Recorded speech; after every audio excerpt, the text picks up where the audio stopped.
church, Bernard says that Ford will lose control eventually, and that Arnold is still trying to free them.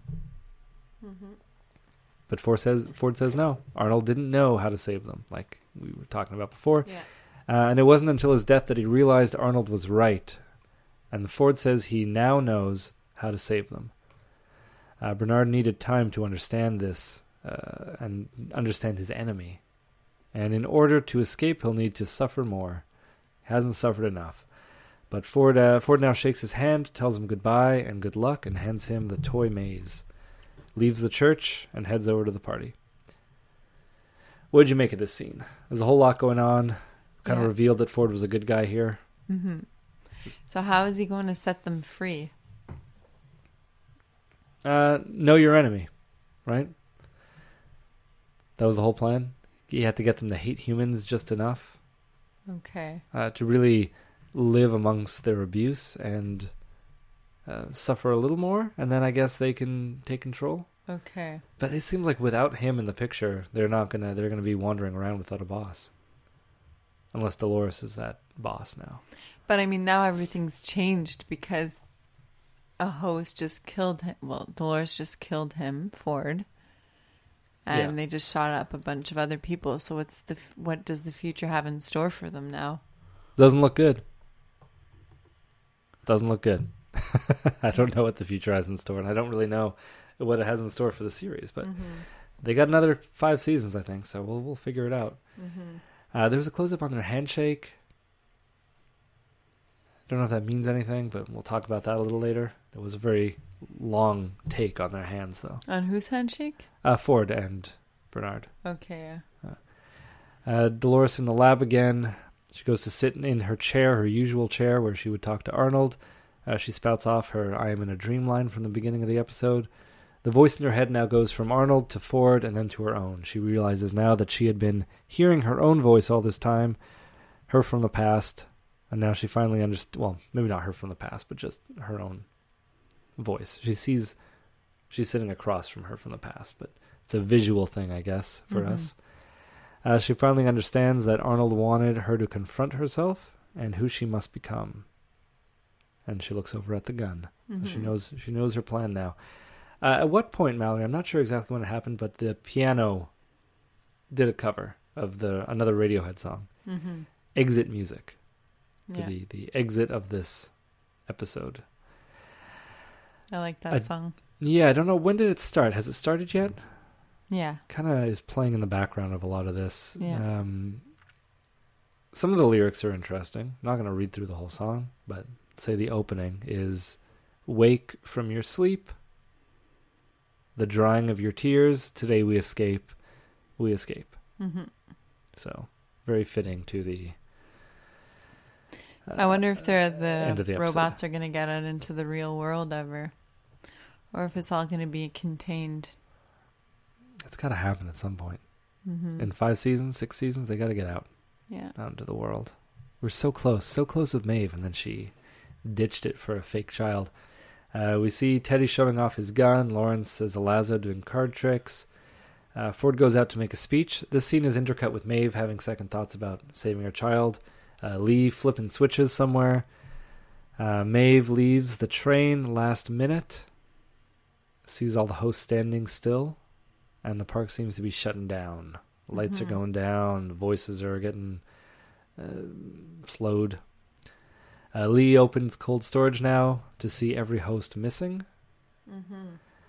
And old William stands by the edge of the party staring off into the tree line as he slowly notices an army of hosts step out into the darkness and march towards the party. And there's Clementine in there. Oh, you saw her? Yeah. Okay. And they're dressed, right? They're not naked? Or some of them are naked? I can't remember. Yeah, I thought some of them were dressed, but I definitely remember seeing some of them naked. So were those the decommissioned hosts? Yeah. Okay. Yeah, they got to be the decommissioned host, maybe Wyatt's men. Just every available body, probably.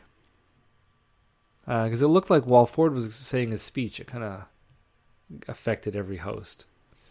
In his speech, he said he realized people cannot change, but that he found a new people. Ones who can change, and they need to make choices to find out who they are to become. The guests will still have all the things they've always wanted, always enjoyed, the surprises and the violence. It begins with a villain named Wyatt, and this time the killing will be by choice. Oh. Yep. So he's basically just telling them they're all dead. Yeah. These robots are going to kill you because of how you treated them. Yeah. Ford's final words are, Mozart, Beethoven, and Chopin never died. They simply became music, so he hopes everyone will enjoy the last piece very much. This is when Dolores assures Dolores had assured Teddy everything will be fine and that this world doesn't belong to them, it belongs to us. Flashes of when she killed Arnold. Ford announces his retirement, and she kills him. She walks up, shoots him in the back of the head. Pretty much in the exact same place that she killed Arnold 35 years ago. Wow. Yep.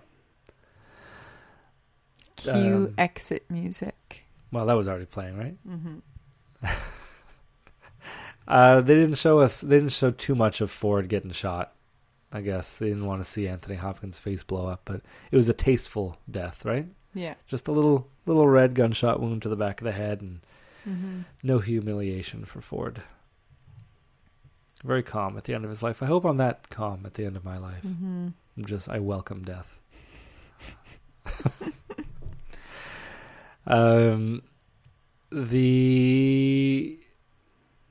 Dolores then just goes on a killing spree. She can't fire the gun too fast. It's only got a couple rounds. It's pretty slow going, but she kills a few more people. The people from the tree line, they shoot the man in black, hitting his arm. And he smiles. Oh, such a big smile. He finally found purpose. He finally found what he's been looking for. Yeah. Watch him die like 2 seconds later. I think he'd still be happier than if it never happened at all, though.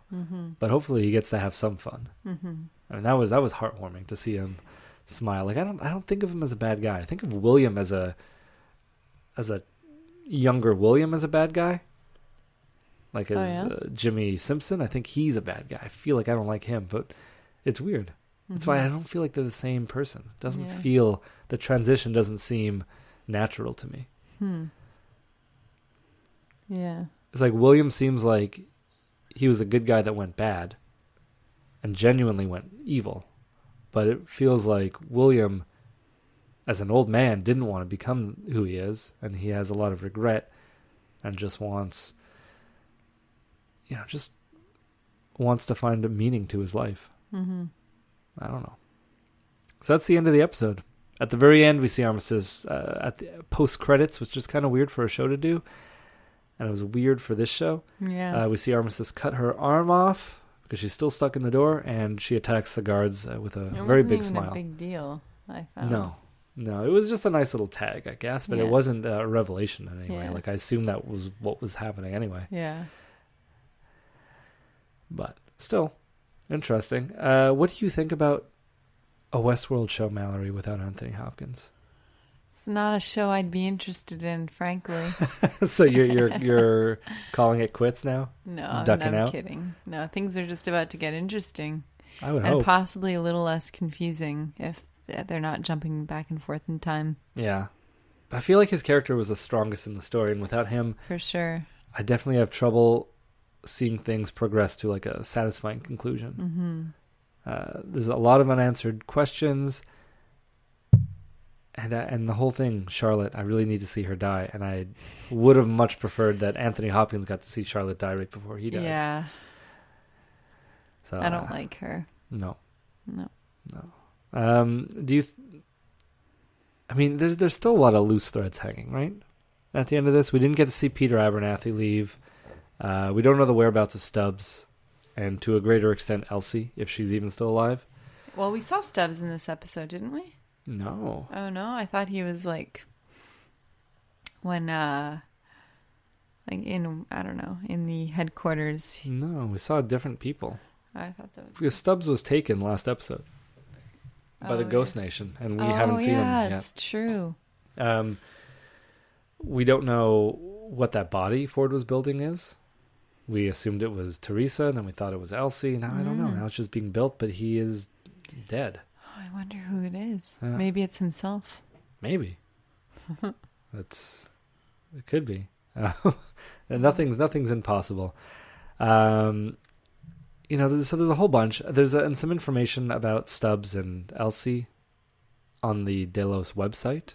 Okay. I'm not going to get into that now because I'm still trying to navigate my way through it, but I've been doing some research on it, and I think when we do our season recap, there's going to be I want to go into depth about that website and everything it's offered us throughout the series from episode 1 to episode 10. Have you been checking in on it? Kind of, but it's really difficult for me to access it from Canada, or maybe I don't know what I'm doing, but I found websites that'll kind of do a breakdown of what they're doing. Okay. So I can always kind of research that, and I'll talk to you about it. We're going to do that post-series recap probably in about 2 weeks, everything after we've let everything settle down, let it marinate a little bit. I want to watch the series again, so... Wow. And we'll come back. You don't have to watch it again, but I'm going to watch it again, see if I can pick up any little things and make more sense of all this. So we're going to do that. We're going to get into the feedback and just after the break. It's not too much. I saved a lot of feedback for the post-season recap because a lot of it was pertaining to the series as a whole. Mm-hmm. So for now, we're just going to take that short break, and we'll be back in a few minutes.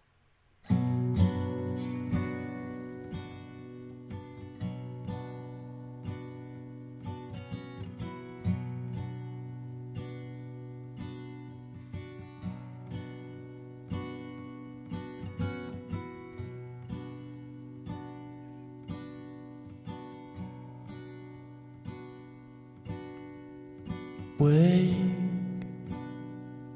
from your sleep, the drying of your tears. Today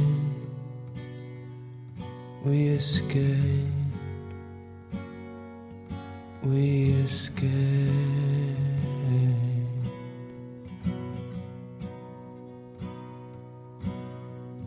pack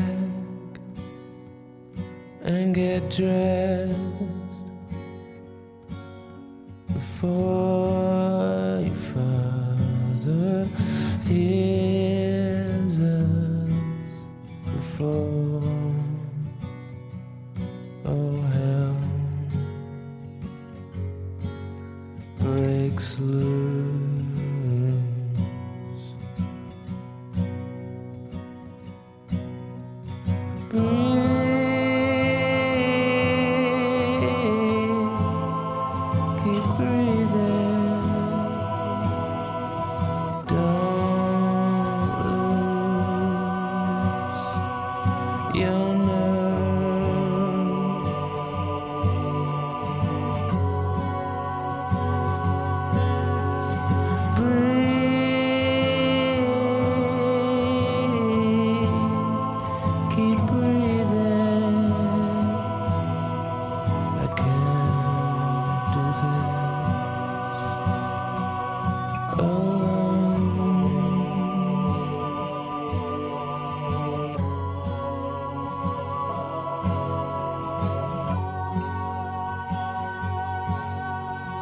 Sing us a song